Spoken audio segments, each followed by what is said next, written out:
এ আলামিন, ওরে একটা প্যাকেট দিয়ে দে। আচ্ছা ঠিক আছে ভাই, এই নে ধর। আচ্ছা ভাই ঠিক আছে। কি রে, এর ভিতরে এত টাকা? এই টাকা কি আমারে দেশে? সব তো দেখি 1000 টাকার 500 টাকার নোট। এর ভিতরে এত টাকা কি জন্য দেবে? আমি কাকারে বিষয়টা জানাই। ও কাকা, এই যে এর ভিতরে। এর ভিতরে কি রে? ওই কয়টা জিনিস তোমার পছন্দ হচ্ছে না? না, এই শোন, যা দিছি ওইটাই রাখ, পরবর্তীতে আসলি বাড়াই দিবানে। না কাকা, আমি বাড়াই দেওয়ার কথা করছি না তো। আমি আপনারা যেটা করছি আপনি তো আমার কথাই শুনতেছেন না। এই তোর কথা কি শুনতে পারে? তোর 2 কেজি তেল আটা সীমাই দিছে না, এখন কি তোর গোষ্ঠীর জন্য দিতে হবে? ভাই শোনেন, আপনি এরকম উল্টোপাল্টা কথা কইন না। আমি চলেই তো যাব, কিন্তু আপনারা দুজন তো আমার কথাই শুনতেছেন না। ও চেয়ারম্যান কাকা, এই তোর কি কথা শুনতে হবে রে? তুই তো আসলে ঝামেলার লোক। এই আলামিন, এই জায়গাতে আর একটা তেল দিয়ে দিন ওরে। আচ্ছা ভাই ঠিক আছে দিচ্ছি। এই নে, নিয়ে যা দিনে ঝামেলা করিস না। ও ভাই ওই তেল লাগবে না তো, আপনারা আমার কথাই তো শুনতেছেন না। তা তেল লাগবে না কি লাগবে? আটা নিবি, সীমাই নিবি, দেখেছেন তো? এই জন্যই ভাই গরিব ফকিনের পেট ভরে তার চোখ ভরে না। শালার গরিব ছোট লোক কনকের। ও ভাই আপনি থামেন, আপনার মুখ দিয়ে যা আসে আপনি তা ক্ষতি পারেন না। আমরা গরিব হতে পারি, কিন্তু আমাদের এত লোভ নেই। আমি আপনাকে দুজনে যে কথাটা ক্ষতি চাচ্ছি, আপনারা দুজনের একজন তো আমার কথা শুনতেছেনই না। এই তোর কি কথা শুনতে হবে রে? তুই যাবি, এই জায়গাতে যাবি? তুই তো আমাকে রে ভালো জ্বালাচ্ছিস, এত পেঁচাল পাচ্ছিস কেন? যা, এই জায়গাতে গেলি না। থাক, আর কব না। এত করে ক্ষতি গেলাম যখন, আমার কথা শুনলই না। না শোনে না শুনুক, আমি আর কব না। এই টাকাগুলো নিয়ে আমি চলে যাব। এই, কি রে, তুই এখনো দাঁড়ায় রয়েছিস? গেলি না এই জায়গাতে? যাচ্ছি। যা, এই জায়গাতে যা। আচ্ছা তাহলে আমি চলে যাচ্ছি চেয়ারম্যান কাকা। আসসালামু আলাইকুম। ওয়ালাইকুম আসসালাম। কি আর কব এগেরে? এগের আজাদ দিলে পেট ভরে না ভাই। এই আলামিন শোন, এই যেইগুলো বাকি আছে এইগুলো ঠিক মতো বিতরণ করে আচ্ছা ভাই ঠিক আছে, দিয়ে আসছি। তাড়াতাড়ি গুছাই নে, পরিষদে যেতে হবে। এ ভাই একটু দাঁড়া দাঁড়া, আমি তোর বাড়িও গেলাম, তোরে খুঁজে পাইনি। আরে কি কবি ক তাড়াতাড়ি, মাথায় বুঝা রয়েছে, বাড়ি যে গরুর ঘাস কাটে দিতে হবে। ভাই বোঝাটা নামা, তোর সাথে দুটো কথা কব। আরে আবার বুঝালা বাবু। আরে ভাই নামা অল্প একটু। কি কবি ক। করছে কি ভাই, চেয়ারম্যান ওই যে আজকে সকালে টিসিবির মাল দেছে না, 2 কেজি আটা, সিমাই, চিনি, আরো 2 কেজি সয়াবিন তেল, ওর ভিতরে না আমি 1 লাখ টাকা পাইছি ভাই। কি 1 লাখ টাকা? হ্যাঁ ভাই 1 লাখ টাকা। আসলে এই টাকাটা আমি কি করব বুঝে উঠতে পারতেছি না, এই জন্যই তোরে খুঁজে বেড়াচ্ছি। আরে বুঝে উঠতে পারছিস না মানে? আরে পাগল, ওই টাকা তুই পাইছিস নে, ওই টাকা তোর না রে ভাই, এই টাকা আমার হয় কি করে? এই টাকা যদি আমার হয় চেয়ারম্যান তো আমার কইই দিত। চেয়ারম্যান তো আমার দেশে 2 কেজি তেল, আটা, সিমাই আর চিনি দেশে, টাকা তো দিইনি। ওই টাকা তো ভুল করে ওর মধ্যে চলে আসতে পারে। আরে ভুল করে আসুক, তাতে তোর কি? তোর এত মাথা ব্যথা কেন? তুই টাকাটা পাইছিস, তুই রেখে দে। না রে ভাই, এই টাকা রাইখে দিলি চেয়ারম্যান নাই জানলো না, আমার আল্লাহ তো জানতে পারবে। আমার আল্লাহ তো সব দেখতেছে। তাই আমি চিন্তা ভাবনা করেছি ভাই, এই টাকা আমি চেয়ারম্যানে দিয়ে দেবো। শালা গাদারাম গনকের চেয়ারম্যান কি জানতেছে ওই টাকাটা তুই পাইছিস? ভাই রে, চেয়ারম্যান দেখিনি তা কি হয়েছে, আমার আল্লাহ তো দেখতেছে। তাই আমি করছিলাম কি ভাই, চল চেয়ারম্যানের ওই টাকাটা আমরা দুইজনে মিলে চেয়ারম্যানের দিয়ে আসি। হট, টাকাটা তুই পাইছিস না, তুই রেখে দে। এত বেশি বুঝিস কেন? চেয়ারম্যান তো কতগুলোই ব্যাগ বিতরণ করেছে, চেয়ারম্যান কি জানিয়ে রেখেছে যে ওই টাকাটা তুই পাইছিস, তোর কাছে রয়েছে? তুই থাক দিন, আমি চলে গেলাম। শালা বলদ, তুই ভাত খাইস নে ঘু খাইস, তোর মাথায় ঘু পুরা। তোর মতো বলদ আমি জীবনেও দেখিনি। এতগুলো টাকা পায় কেউ কি ফেরত দেওয়ার চিন্তা করে? হ্যাঁ আমি বলদ হলেও বলদ, আমি চেয়ারম্যানের টাকা চেয়ারম্যানের দিয়ে আসবো, এখনই যাই।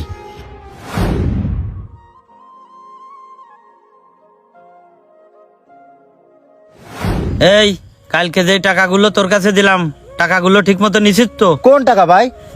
আরে পরিষদের ওই টাকাটা তোরে কলাম না নিয়ে যেতে হবে পরিষদে। ও, ওই টাকা তো মাঝে ভাইয়ের কাছে রাখা আছে। আরে ওরে ডাক দে। ও মাঝে ভাই।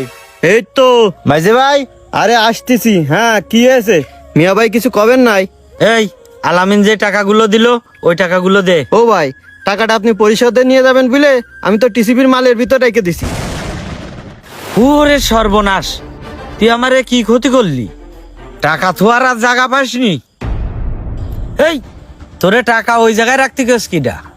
ও ভাই, টিসিবির মাল তো মেলা বিতরণ করা হয়ে গেছে, এখন কার ব্যাগের মধ্যে টাকা গেছে কেউ কি স্বীকার করবে? টাকা পালি কাঠের পুতুল আ করে, আর এত টাকা লোভ কেউ কি সামলাতে পারে? তাই তো। এই আমি এত কথা বুঝি নে, আজকের দিনের ভিতরেই যেই জায়গাতে পারিস সেই টাকা ম্যানেজ করে পরিশোধে দিয়ে আসবি, কথাটা মাথায় রাখিস। হ্যাঁ আলামিন, চল। হাই রে আল্লাহ রে, এ কোন বিপদ হয়ে গেল আমার। আমি এখন এই টাকা কোন জায়গাতে ম্যানেজ করব? ও চেয়ারম্যান কাকা, দাঁড়ান দাঁড়ান, আমি তো আপনারে খুঁজে বেড়াচ্ছি। এই আমার সময় নেই, আমার জরুরি কাজ রয়েছে, আমি পরিশোধে যাচ্ছি। ও কাকা, পরিষদে যায়েন, আপনি গাড়িতে নামেন, আপনার সাথে একটু কথা আছে। তুই তো আসলে নাছড় বান্দারে, একদম যাত্রা পথে বাধা দিলি। এই তুই থাম, ও কি করছে একটু শুনে নি। এই কি কবি ক, আমার হাতে বেশি সময় নেই। ও কাকা, আসলে কথাটা যে কি করে কব, আপনি গতকালকে সকালে আমার ওই যে টিসিবির মাল দিলেন না। এই টিসিবির মাল দেশে তা কি হয়েছে দেখেছেন চেয়ারম্যান সাহেব? আমি কইলাম না এসব ছোট লোকের জীবনে পেট ভরবে না। আরে ভাই, আপনি থামেন, আপনি কোনো একটা কথা না বুঝেই কথা কন। আপনার জন্য সেই দিন আমি কথাটা করতে পারিনি। কাকা বলছি, আপনি আমার ওই দিন ওই টিসিবির মাল দিলেন না, ওই টিসিবির মালের ওই প্যাকেটের ভিতরে এই যে আমি এই টাকাগুলো পাইছি, এই টাকাগুলো ওই প্যাকেটের ভিতরে ছিল। ধরেন কত করে আপনাকে কতে গেছি যে এর ভিতরে টাকা রয়েছে, টাকা রয়েছে। আপনারা দুইজনের একজনও আমার কথা কথি দেননি।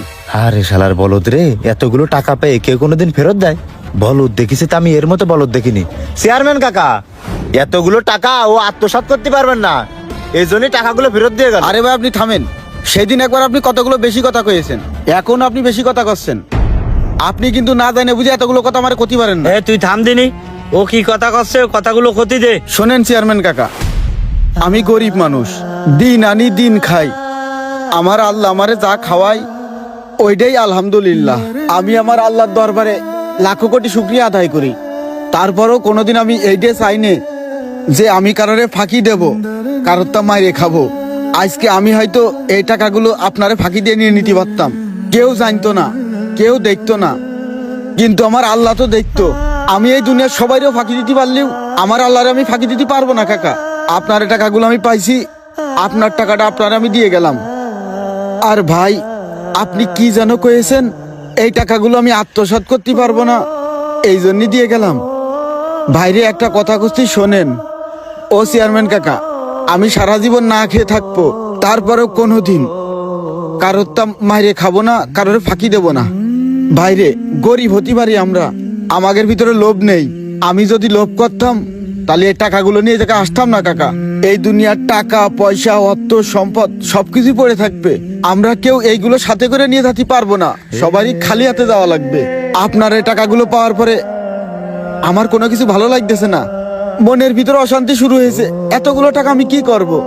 এই টাকাগুলো তো আপনি আমারে দেননি, আপনি তো আমারে দিয়েছেন 2 কেজি তেল, 1 কেজি চিনি, 2 কেজি আটা, আরো 1 প্যাকেট সিমাই। আমার মনের ভিতরে অশান্তি শুরু হয়েছে। আপনার টাকাগুলো যত সময় আপনার কাছে দিতে না পারতেছি, আপনার টাকাগুলো আপনি পাইছেন, আপনি আপনার কাছে রেখে দেন। আমি তাহলে চলে যাচ্ছি কাকা, আসসালামু আলাইকুম। ক্ষণস্থায়ী এ দুনিয়ায় আপনি সবাইকে ফাঁকি দিতে পারলেও আমার আল্লাহ তাআলাকে কখনোই ফাঁকি দিতে পারবেন না। তাই কখনোই লোভ করবেন না, মানুষকে ঠকাবেন না। মনে রাখবেন, অতিরিক্ত লোভ মানুষকে ধ্বংস করে দেয়। অবশ্যই পেজটি ফলো করে ভিডিওটা শেয়ার করে দিবেন। ধন্যবাদ।